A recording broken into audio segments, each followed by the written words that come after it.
Good morning, Momshies. Let's have a breakfast. God bless everyone. I prepared this one. Bacon and toast bread with cheese. Fried egg. Some fruit. Share. Let's eat.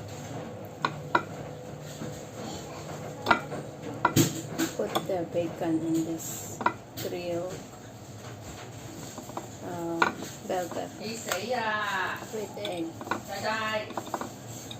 Put all and then eat. Steam.